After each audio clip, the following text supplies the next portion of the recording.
Ngutang, saya ngutang tapi sampai 8.000 triliun, mikir nggak anak cucu yang nanggung? 02 mana mikir ke situ. Bapak, VT saya banyak loh yang mengungkap tentang hutang negara, ya. Bahkan kalau saya live, saya selalu bahas tentang hutang negara. Ya, mungkin Bapak yang tidak paham tentang hutang negara. Saya akan jelaskan sekali lagi, ya. Mumpung saya lagi ada semangat untuk menjelaskan, supaya apa? Bapak tidak menyebar hoax, ya. Bapak tidak berpikiran jahat terhadap pemerintah, ya. Supaya juga menambah pengetahuan Bapak tentang hutang negara, ya.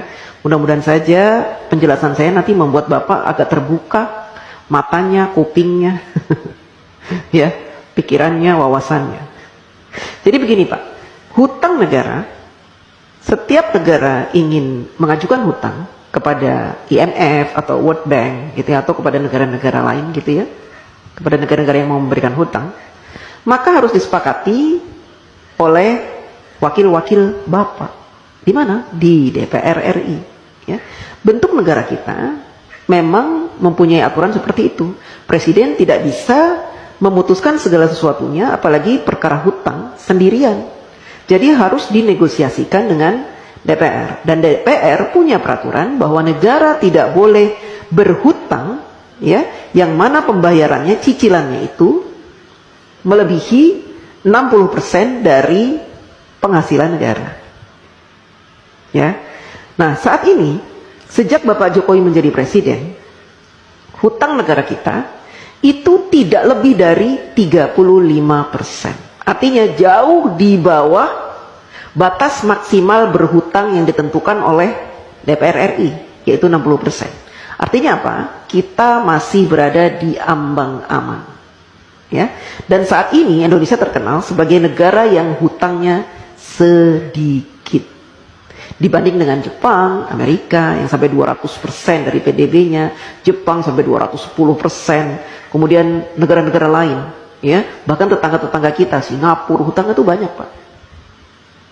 Berbeda dengan kita. Kita hutangnya sedikit. Beberapa tahun yang lalu Bapak Jokowi juga sudah melunasi hutang warisan sebanyak 7.000 triliun. Bapak heran kan dari mana uang 7.000 triliun itu? Kok Pak Jokowi bisa membayar? Karena Bapak Jokowi selama ini melakukan penghematan pengeluaran APBN. Dengan cara apa? Dengan cara tidak menggunakan APBN untuk pembangunan negara. Bapak Jokowi mensiasati pembangunan negara dari para investor, baik dalam maupun luar negeri, sehingga APBN-nya utuh, tidak diutak-atik. APBN yang ada khusus digunakan untuk kepentingan rakyat seperti subsidi, kemudian bansos, BLT, PKH dan sebagainya itu Pak. Ya, Bapak harus tahu. Jadi kalau Bapak bilang hutangnya sampai 8.000 triliun itu, seandainya saat ini hutang kita 8.000 triliun, itu sedikit Pak. Dibanding dengan PDB kita tuh sudah banyak sekali Pak. Itu jumlahnya cuma 35% dari penghasilan kita, penghasilan negara maksudnya, ya Pak. Jadi masih di ambang batas wajar. Anak cucu kita nanggung. Tidak Pak, dulu juga gitu. Katanya Pak Harto berhutang banyak sampai 20.000 triliun, nanti anak cucu nanggung. Saya tidak merasa menanggung. Saya sudah dewasa, sudah besar, sudah tua, setua ini, tidak pernah saya merasa menanggung beban hutang negara, tidak. Itu kan hanya kiasan-kiasan yang diberikan oleh orang-orang yang membenci pemerintah. Ya, jadi mereka membuat rumor-rumor seperti itu supaya apa? Supaya kita membenci pemerintah. Kan gitu. Kita awam, orang awam tidak pernah diberikan pemahaman tentang hutang negara, sehingga yang ada di pikiran kita, hutang, negara berhutang, nanti anak cucu kita akan membayar. Tidak Pak. Ya, selama pemerintahan itu baik, memberikan kesejahteraan kepada kita, memberikan gaji UMR yang pantas, ya, kemudian memberikan peluang-peluang untuk usaha sehingga kita punya penghasilan setiap bulan, dan memberikan lowongan-lowongan pekerjaan yang sangat banyak, maka kita tidak terbebani oleh hutang negara Pak.